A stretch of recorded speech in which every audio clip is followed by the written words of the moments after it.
My name's Emily Murphy, and I'm a hormone and weight loss coach. And I have a podcast called Health, Hormones, and Done with Dieting.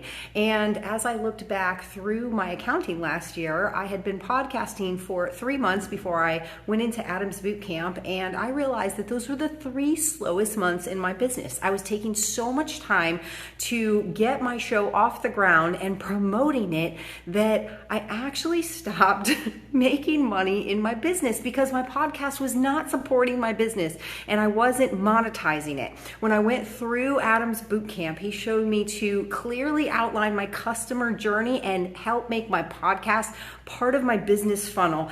And then my business grew. So I can clearly look back at the months of accounting and see the difference after going through Adam's boot camp and the difference in dollar signs for sure. So he showed me this. He helped me rebrand my podcast inside of the boot camp and make it simple and easy. And I get on sales calls with potential leads and they would tell me, I've listened to so many of your episodes now, or I resonated when you said this. And it was clear that my podcast is helping my audience engage with me, getting them on sales calls and really making sure that they're hot leads before I talk to them. So I absolutely loved it. What's up, Pod Pals? It's your buddy Adam, and you're listening to Podcasting Business School. It's a show where I teach podcasters simple strategies to help them make more money with their online business. Today, we're talking about how to optimize your podcast content for growth and new client acquisition. This is a hot topic right now. And before we dive in, I got to do a quick shout out for my Podcasting Business School newsletter. A lot of you have now realized that since the beginning of March, we moved from 2 episodes a week down to 1 episode per week every Tuesday. And one of the big reasons around that is because I wanted to put more focus in my newsletter. And I consider my newsletter my second core piece of weekly content. So if you're only listening to the podcast, you're only getting half of my good stuff. Let me just put it plainly. And it's not a regurgitation of the episode. So the week that this episode drops, my newsletter will not just be like the show notes from this episode. It is a completely different topic. Usually, if I talk growth here on the show, it'll be monetization in the newsletter or vice versa. I dive deep on topics. People are freaking loving it. I got a 70% open rate, and I'd love for you to join about 3,000 podcasters on the list now, getting that every single Thursday. I write it in real time. Would love to have you join that newsletter list. Just head on over to podcastingbusiness.school/news, or you can get it from the homepage, podcastingbusiness.school, or just click the link in the show notes.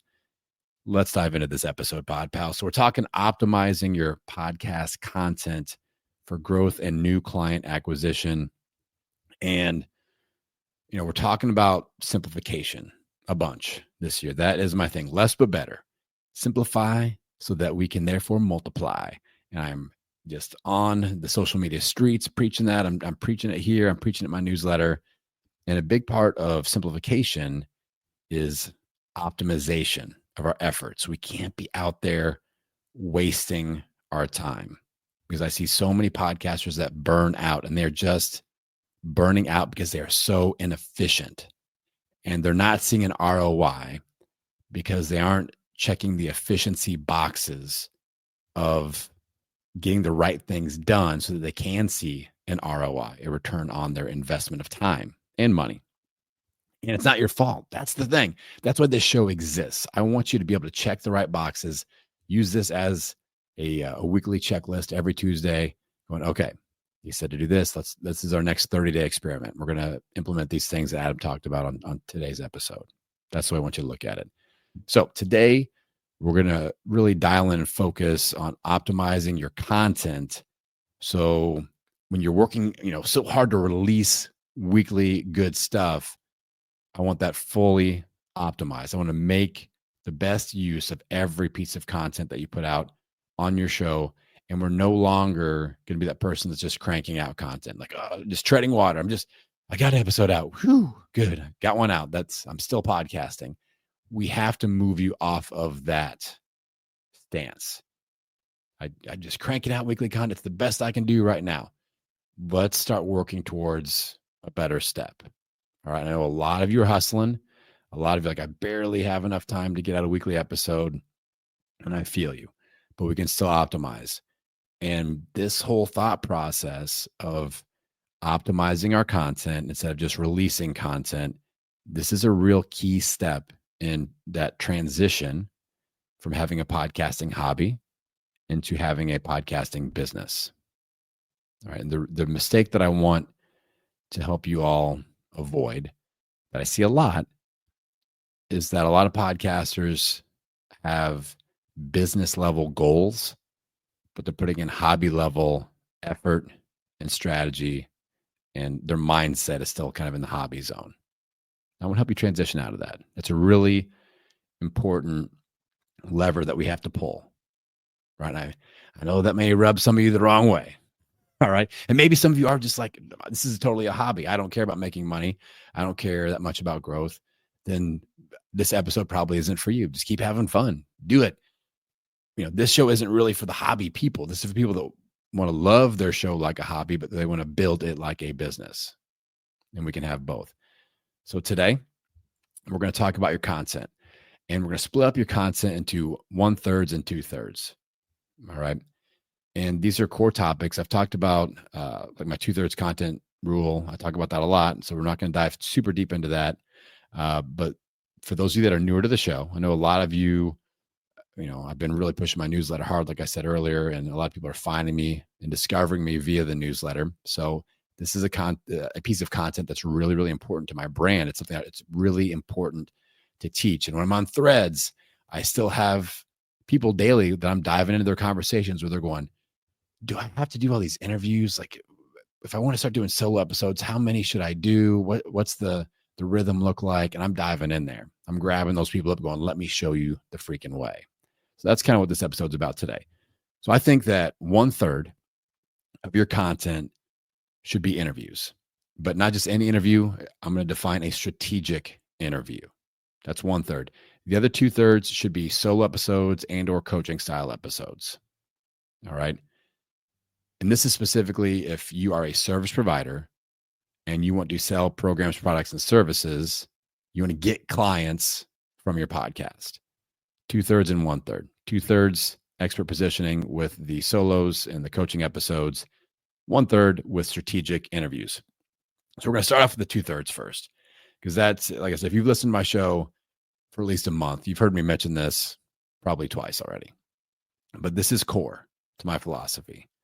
And this is a huge mistake that most podcasters make, is we like, oh, podcasting is interviews. I do all these interviews and I interview other people.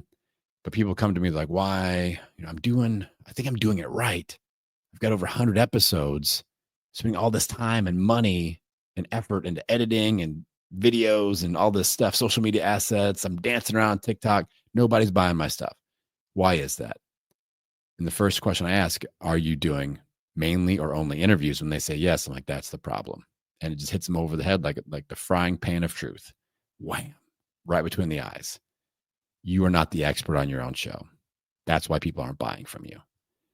You are the person that interviews experts if you're doing interviews only.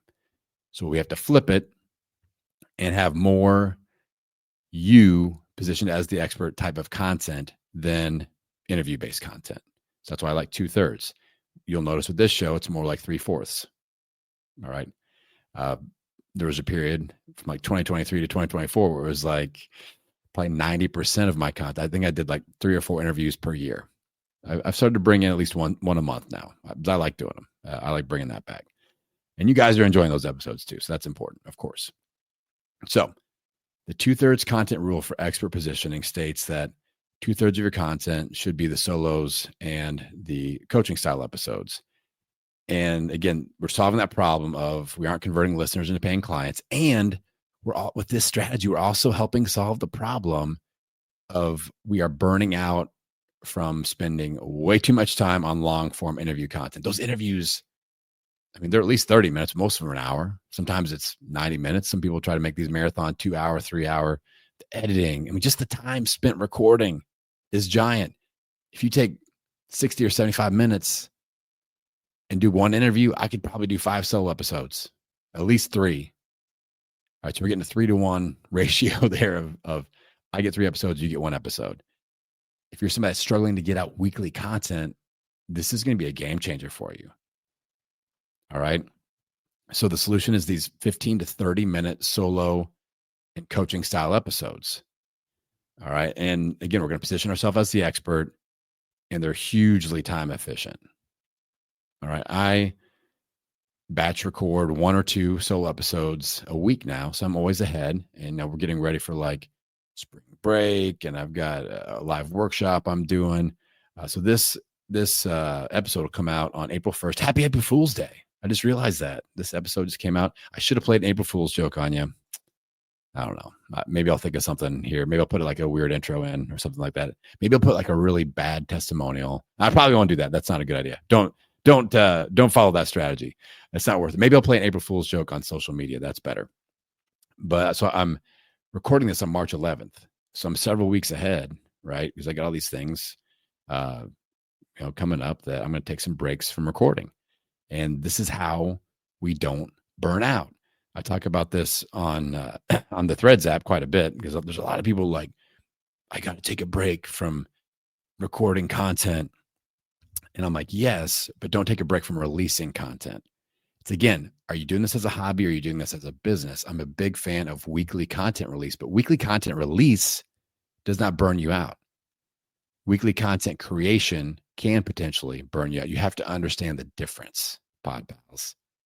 You cannot just let yourself fall to that excuse of like, oh, I have to do seasons or I have to take a break so I don't burn out. Yes, on the creation side. Like here in a couple of weeks, I'm not going to record for 2 or 3 weeks because I'm going on vacation, doing some other stuff. But you'll get an episode every single Tuesday because I am just efficient with these solo episodes. I might record 2 or 3 and get through the end of April, and I'm good today. And it's March 11th. Boom. That just happened. It won't even take a whole day. I'm going to probably record for 75 minutes. All right. So it's efficiency and optimization. And it's still more simple than the let's do traditional interview format. So all these things feed into this less but better, simplify so that we can multiply mindset that we've been preaching. So if you're new to solo episodes, one of the big questions that pops up is, how long should they be?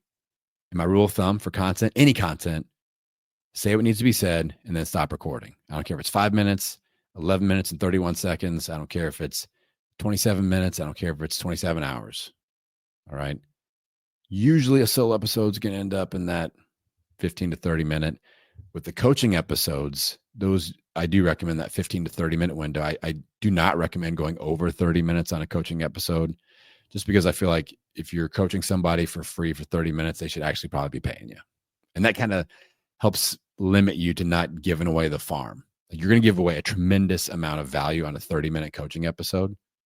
And if you are new to my show here, just go to any of the episodes that say live coaching or podcast audit. And that's what a coaching episode is. I invite you as the listener onto the show, and I coach you as if you're paying me.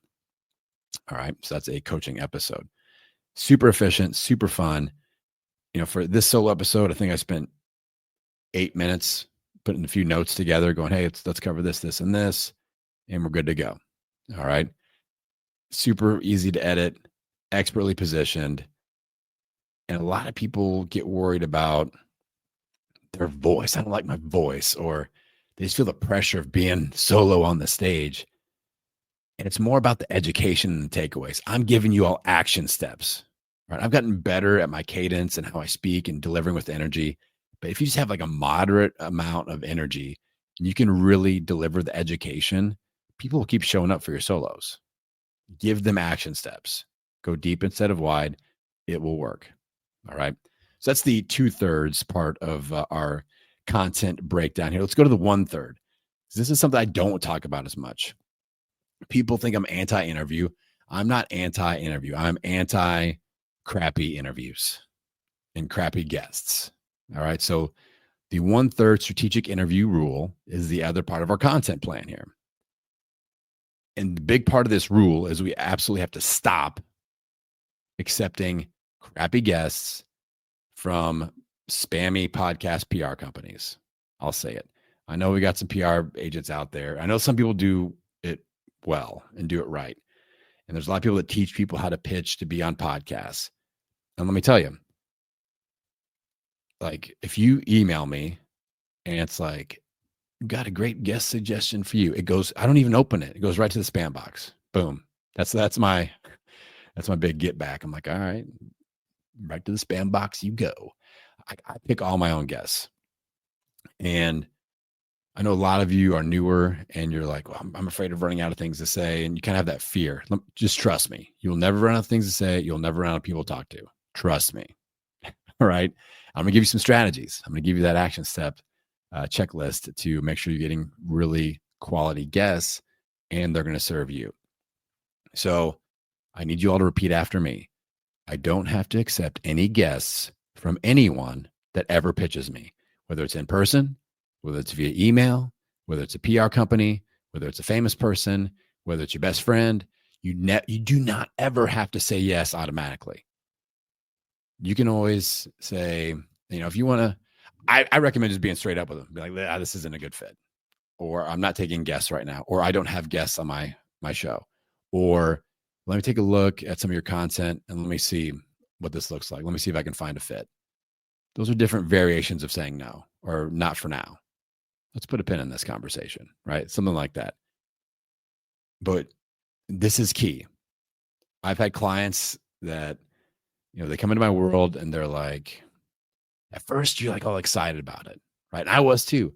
Like people are finding my show and they're asking to be on my show. It's kind of like cool. And, accept that and go, okay, that is cool. But here's what's actually happening. People are just searching in podcast player apps. And then we get on these lists and these PR companies just start spamming people. So it's not as cool as you think. Like take the win, celebrate the victory. People are finding your show, but it's for like evil purposes, right? They're finding your show and they're spamming you. All of a sudden, the reason I take all these conversations and put them directly into my spam box is because I get 12 a day. And 1 in 100 is an honest person emailing me asking to be on the show. And the other 99 are podcast PR companies. So for that one person, if you've emailed me and you're just like a listener and you wanted to be on the show and, it's just an honest request, I apologize for not responding to that. But it's these PR companies' fault. I ain't got time for that. I don't like these people. I won't say I don't like most of them because, they just send these forms that a lot of times they don't even fill it out. And it'd be like, hello, bracket podcaster name here. Like they don't even fill it out. Or they call me Amanda. I don't like that. So I've had enough negative experiences that I'm like, screw off, people. I don't want to even talk to you. Anyway, so let's talk about some rules with who we do want to have on the show. Enough of my rant about getting bad pitches. Let's talk about who actually want on the show and be really strategic with our interview. So the number one rule that's like one ring to rule them all, Lord of the Rings analogy. The guest must be able to deliver great content for our audience. Period. End of story. You can't have anybody on your show that's a bad fit, even if it's like somebody you kind of look up to or somebody that's your best friend. Like we can't do that. If you feel in your gut like, maybe not, this might be a little sketchy, it doesn't feel like a good fit. I've got a health show, but this person delivers business tips. I've never talked about business before. Don't do it. Don't even start it. And let's say you do the interview and then you really like, not a great fit. Do not release it. Tell the person, hey, maybe you write a blog about it or you find another way. You create some Instagram assets or something. Be like, this just does not fit the content that I put out on my show. All right. So that is the number one rule. They have to be able to deliver great content for your audience. Period. End of story. Now, once we check that box, go, okay, I feel good about this content. This person can deliver. Another thing to consider that a lot of people don't, especially as service providers, is this person a direct competitor of me? Like same audience, same type of programs, products, and services, same stuff. I wouldn't invite them on the show. A lot of people we'll go, yeah, I invited everybody. There's enough clients for everybody, different flavors for everybody. But like, why would you invite the fox into the hen house? Like, this is your hen house. Protect that sucker. Like, I'm not going to have somebody that does the exact same thing as me as a guest on my show. All right. I'm just not going to do it. It's not smart. It's not smart. You can be friends with them.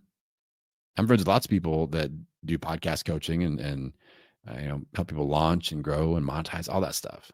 But I'm not going to invite them onto the show to promote their thing that competes directly with my thing. I don't feel like that's smart business. So let's stop doing that. All right.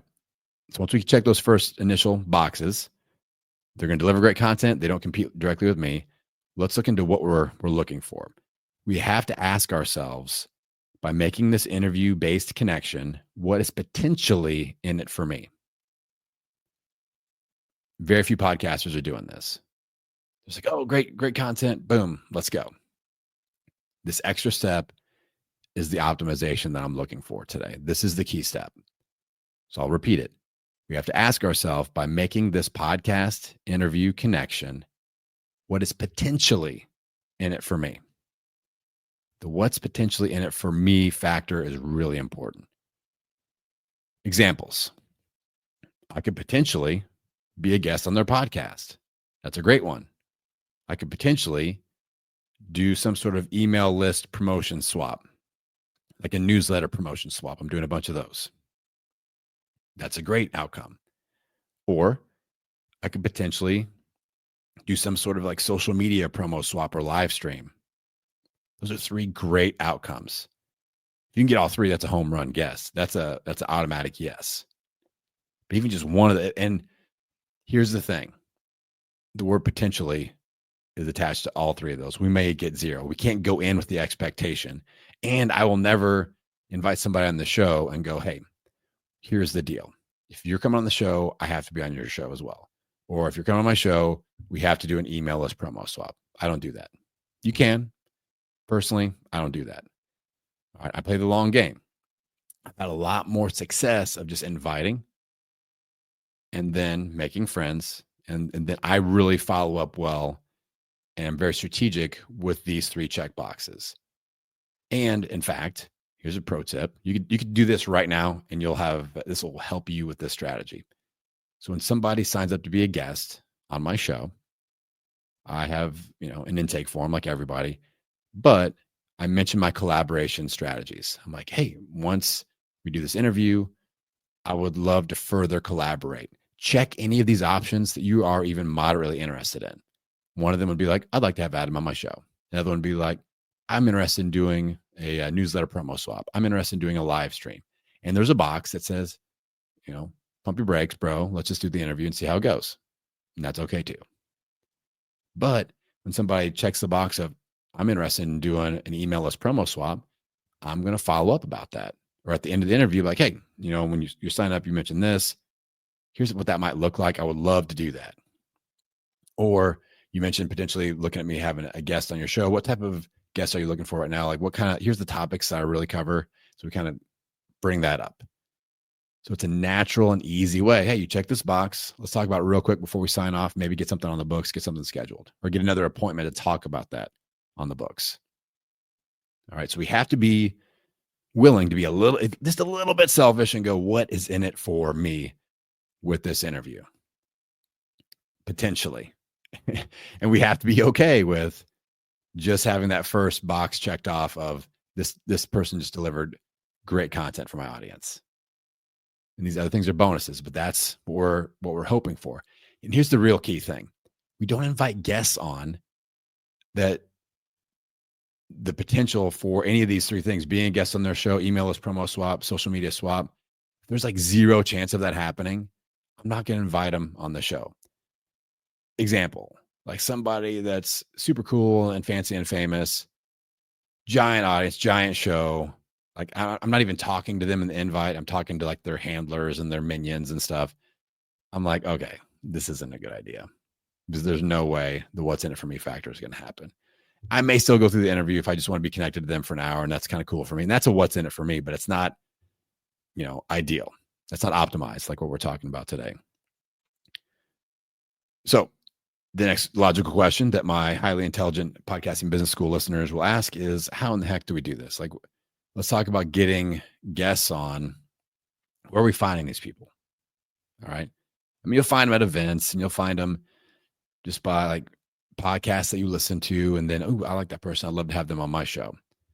My favorite way to do this is what I call my top 200 list guest invite strategy.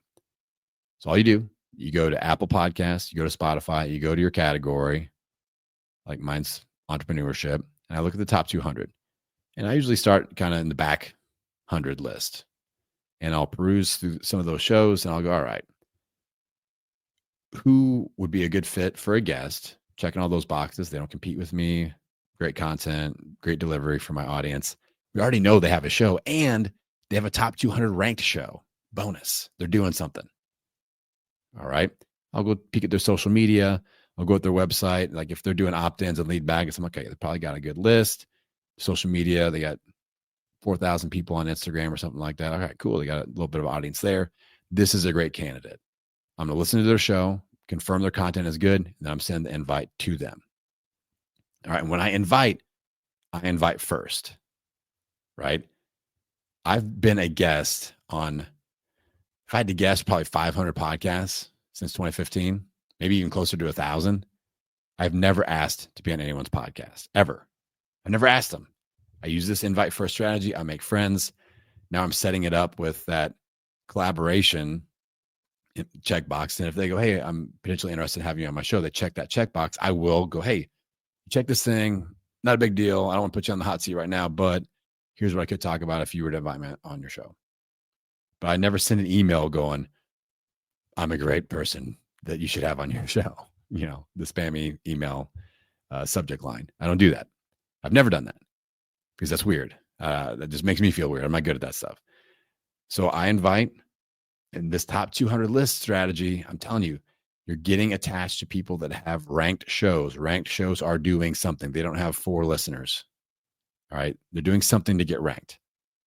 So that's a great foothold. And then let's say you get connected to somebody that's got the number 184 ranked show. They come on your show, like, hey, you should come on my show too. Cool. Awesome. Bam. Then you need to go and look at who else they've interviewed. And maybe they've interviewed somebody that's number 94 on the Spotify top 200. And you're like, ooh, I noticed that you have interviewed so-and-so. Would you be able to make a warm introduction? And then that person that they've been on your show, you've been on their show, they make a warm introduction to connect you to that number 94 person. And now you're interviewing a top 100 podcaster and you got through the gatekeeper. I use this strategy a lot. This is my main strategy with my health show back when I really started to grow at about 2017. And I guested on 50 of the top 200 health podcasts, and my show, that's how I got my show over to 25,000 downloads every single month. All right. So wasn't doing giant numbers, but 25,000 a month is pretty good. And I was just leapfrogging through that top 200 list. And eventually I got a warm introduction to somebody that had the number 5 ranked health podcast, giant audience. I invite them on, make friends. They invite me on, and my audience explodes. And then they're like, yeah, we'd love to do an Instagram live. Audience exploded like crazy. So just working that long game, inviting first, adding value, being really strategic and structured with the invite strategy. This will go a really, really long way. Now, one more question that my highly intelligent podcasting business school listeners will ask. People listen to an episode like this, like, oh my God, this makes so much sense. I'm not selling any stuff. I need to do the solo episodes. It's gonna be so much more time. If you're all fired up about it right now. But what's the problem? I want to implement this strategy, but I've got a bunch of interviews already recorded. I know that so many of you are in that position right now. You've been doing interviews, you've been batch recording, and you're like, I'm good for the rest of the year, bro, of interviews. What do I do? So here's my suggestion. I want you to start recording solo episodes and start implementing the 2/3, 1/3. And you're going to have to rearrange your schedule. If you've got the rest of the year or like 10 interviews banked or whatever, you're just going to let people know that your release schedule has changed. And that's okay. That is 100% okay to do. This is your freaking show. You can do whatever you want, and you must do what is best for you. They're still going to get released. All right, that episode will still go out. It's just going to take longer. It's just going to be out a little bit longer. You can send whatever length of email explaining that to your guests. Hey, it was originally booked for this date. I'm actually switching my content strategy up a little bit. So everything's getting pushed back by 3 months. All right. It is what it is.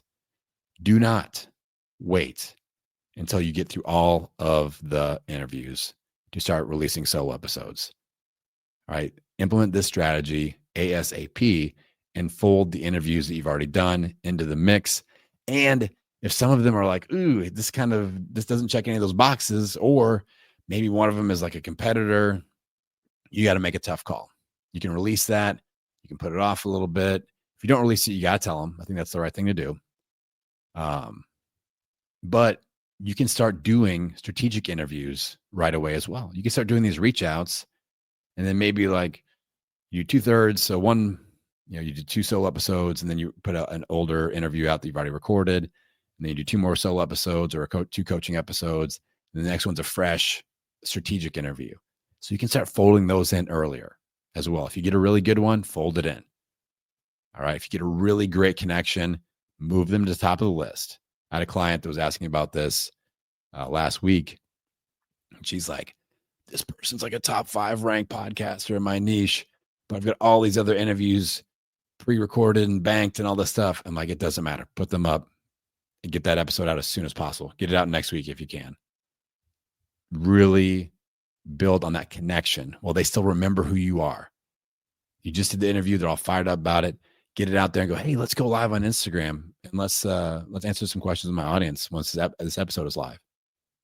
So great example of this, that top 5 podcasts I was invited on in the health category. That's what happened. I invited them on my show. I had a bunch of interviews already booked. I just prioritized it, got them in right then. And they were like, this is great. Let's, when is this going to be out? I'm like, it'll be out next week. And they were like, oh my God, that's awesome. And I just blurted out. I go, would you want to go live on Instagram with me on Tuesday of the day of the release? Yeah, let's do it. And it was just like, it was 4 days away. They're like, yeah, let's do it. And me doing that, they didn't ask me to be on their show until after we did the Instagram live. But it was like week 1, great interview. Next week, great Instagram live. I got to show off, my skills a little bit in both those circumstances. And they asked me to be on their show. I think if I had waited a month or 2 months to release that episode and then gone live at some point, I don't think I would have got the invite. But that was a big opportunity. They were a top 5 show. I think they were doing like 70,000 downloads an episode at that point or something like that. And this is back in the day so now people are doing much more giant numbers. But like that, I just pounced on that. So do not hesitate to shift your schedule around to take advantage of great connections. All right. We're being strategic. This time you're investing, it's got to serve you. And like I said, those interviews that you've already recorded, they will be released. If they check the boxes, they will be released. But you owe it to yourself, you owe it to your audience, you owe it to your business and your bank account to make these efforts all optimized. All right, Pod Pals, that is another 30-minute plus solo episode. I told you, less but better. Less but better is my theme. So normally my solo episodes are 15 to 18 minutes, but since we're down to 1 per week instead of 2 episodes a week, I'm just thickening it up a little bit. Spend a little more time with you, a little more time on the content. And speaking of content, quick reminder before we sign off, if you are not on my newsletter list, you're getting half of the good stuff. All right. Speaking of like coaching episodes, a couple of weeks ago, I did a deep dive on everything about my coaching episode strategy. It was only in the newsletter. All right. If you're not on the newsletter list, you're missing out. It is free. It is written in real time. I sit down and I write it every single Thursday morning. So it kind of comes out somewhere between like 7 a.m. and 10 a.m. Eastern. And it's good. It's every bit as good, if not better, than the content that you just heard today. When I was at PodFest earlier in January, something happened that had never happened to me before. I had people that came up to me going, I read your newsletter every week. That was what they said first, not I listened to every podcast episode. half those people, I go, do you listen to the show too? Like, no, I just read your newsletters. Mind blown. I was like, oh my God. Like it really did blow my mind. And I was like, okay, this newsletter is super important. And I love what we're doing here today. I love the audio podcast recordings each week. And I equally love sitting down and writing that newsletter for you and serving you in that way every single Thursday. So hit the link in the show notes or podcastingbusiness.school/news. Get on that newsletter list. And with that, Pod Pals, I'm going to send you out in the world wishing you health, happiness, and many downloads. I'll see you next week.